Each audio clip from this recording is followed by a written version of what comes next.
The Chicago Bears just did something completely different. And as an organization, it shouldn't feel so foreign to us, but it is different. Accountability across the board, clarity across the board. It now appears that's a strong power structure that's been affirmed, starting with team president Kevin Warren. And he met with the media today along with GM Ryan Poles. And then it was followed by our interim head coach, Thomas Brown. So I'm going to get to the new coaching structure and what the brass had to say. But I want to start with what I like most about this. It's how Brown started his time. Unprompted, Thomas Brown, first appearance as Bears interim coach. He took responsibility for some of the late game errors that Eberflus made on his way out of town. And to quote him directly, he said, "I am not exempt from accountability for these decisions." So he didn't have to do this, but right there, huge difference. Seems basic, but I immediately simply said, "Thank you. This guy gets it." So my first thought as well, how did this dude not get hired over Shane Waldron? I'm never going to figure that out, but I'm sure that's what you thought as well. But let's get into what the coaching structure is going to look like for these next 5 games, and then some detail into the stats of this coaching search, like what it's going to entail. So first on Thomas Brown, regardless, yes, he's well-spoken. Yes, he's humble. Yes, he takes responsibility. I just love what he's showing already as a leader over these last few games. His style is great and refreshing. That's a really cool thing. But you want to know what's really cool? Wins. Wins are cool, right? So, although I really like this guy, let's see what transpires starting with a reeling San Francisco team this coming week. So, Brown at 38 years old, he's been considered a head coaching candidate for more than a year. The Bears will run a search for a head coach regardless of what happens these last 5 games. But Brown has a big opportunity to be a serious contender for the permanent job. It's going to depend on how the season unfolds. So I'm not crowning anybody right now. Personally, I think the team is really going to rally around this dude. I think they're going to make this decision a really tough one. And the guy's a quote machine. You guys know this. And if he leads in this manner, once again, I think this decision is going to be tough. I think this locker room is going to latch onto Brown as a guy they want as a leader. So Brown's presser, super impactful. Quote of the day: football is a violent game and rewards those who play the game violently. It's so much fun, the stuff that he comes up with. But what else he said? I also talked about making the 3 abilities. That's coachability, that's accountability, that's dependability. He said this during his opening statement. That's all of us, myself included. I'm not above coaching, not above accountability. So we're going to get that done together. And it sounds good, right? He also addressed the late game mishaps the Bears have had. I am not exempt from that responsibility in those actions. We're a team. I believe in doing things together. So we get rewarded together. We also get criticized together. So I hope that this is finally an end of him throwing players under the bus if he was going to follow the pattern of former head coach Matt Eberflus. So Tom Pelissero, he shared the following as well. The Bears have promoted Chris Beatty to offensive coordinator. I like that. Interim head coach Thomas Brown said this during his presser. Beatty has become heavily involved in the pass game since Brown became play caller. Eric Washington, he's going to take over the defensive play calling role. And Richard Hightower, he's going to stay right here as special teams coordinator. So I want to move forward, providing some clarity here. And team president Kevin Warren, he just provided some. Today's press conference regarding the handling of the Matt Eberflus firing and the timeline that entailed. So I think this is great. This is about Eberflus meeting with the media on Friday and then getting fired 2 hours later. We've talked about it here on this channel. So Warren, first of all, I think there's zero doubt Warren's fully in charge by his tone, his firm voice, and also the common theme of accountability that permeated this whole time with the press. And funny but simple honesty, it's all most of us wanted from these guys. Some humility is nice too, but I can tell you this, and this is from Warren: when Coach Eberflus had his press conference, we had not made a final decision. I think you know me. I think you know Ryan. I think you know George McCaskey. I think you know the McCaskey family. If one thing we stand for, it's family, integrity, and doing it the right way. So, in retrospect, could we have done it better? Absolutely. I'll be the first one to raise my hand. Yes. But during this press conference, even a couple hours later, we had not reached a decision. But on the flip side of it, something that was important to us was that once we reached a decision, we wanted to make sure to talk with Matt about that so he could have the respect and call his family. So, once again, he said, in retrospect, could we have done better? Yes, but we are trying to be respectful. We didn't know our decision when he started his press conference. So do what you will with that. It's kind of crazy that they still didn't know. But moving forward, I'm just going to table that. Warren also gave a vote of confidence regarding GM Ryan Poles and his role in finding a new coach. So, and if you're paying attention, whispers all around the league about Poles' safety, and that's during the 6-game losing streak. There's no indication that he's going to face the same fate as head coach Matt Eberflus. And sources pointed to what appears to be intentional wording in Warren's statement, and you be the judge. I think this wording is really intentional. I support Ryan and the decision that was made this morning. That's the statement announcing Eberflus's firing. Also, this is from today. We understand how imperative the head coaching role is for building and maintaining a championship caliber team, leading our players and our organization. Our fans have stood by us. They've persevered through every challenge, and they deserve better results. Our organizational and operational structure is strong, focused, aligned, and energized for the future. Once again, he reiterated this.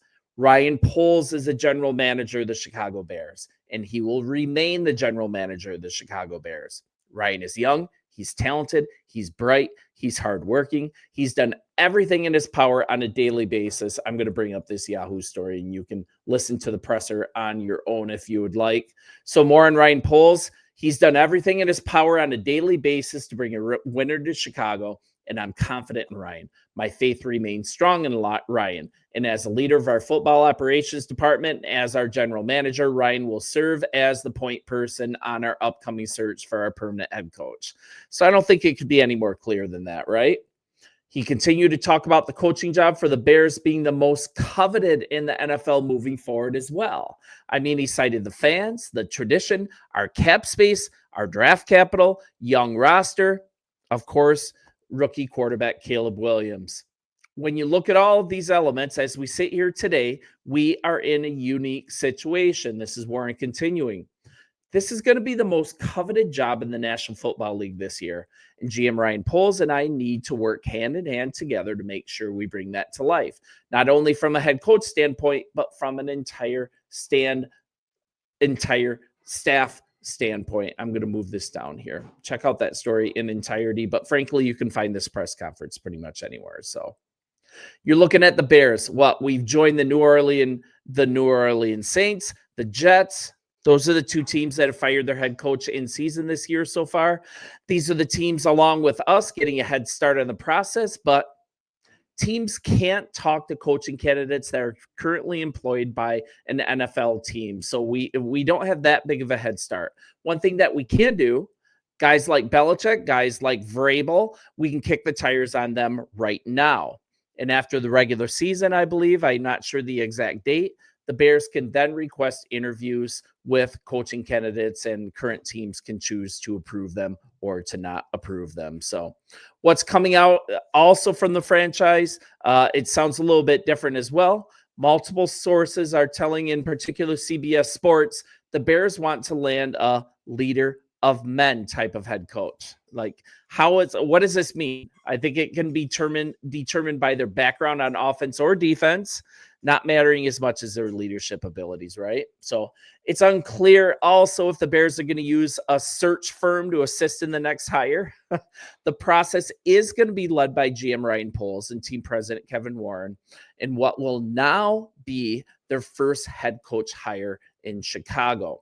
As far as a search firm, I really hope it's kept internal. If you have the right people in place, should an outside search firm really be needed? If they use an outside firm, a lot of my confidence in them is going to be gone. I think it's going to be cobbled up. So to refresh you, Eberflus was essentially hired by a 5-man panel, right? When Poles was hired, then Warren was brought in a year later. Now they get to choose their guy.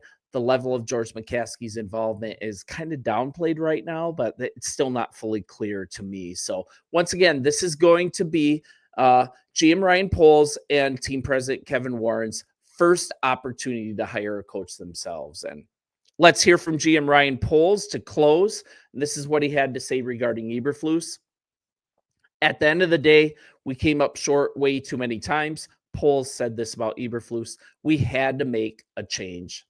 So once again, we've got a lot going for us. The team has its franchise quarterback in Caleb Williams, a host of offensive talent, more than $80 million in expected salary cap space for next year. History of the franchise. This is a historic franchise. If you can win with this franchise, man, it's huge. You've got the city of Chicago, a new stadium project that's likely on the way. And along with the Jets and Saints, I think the Jags, I think the Cowboys, they're probably going to have head coach vacancies as well. If not, I'm going to be super surprised for those two teams.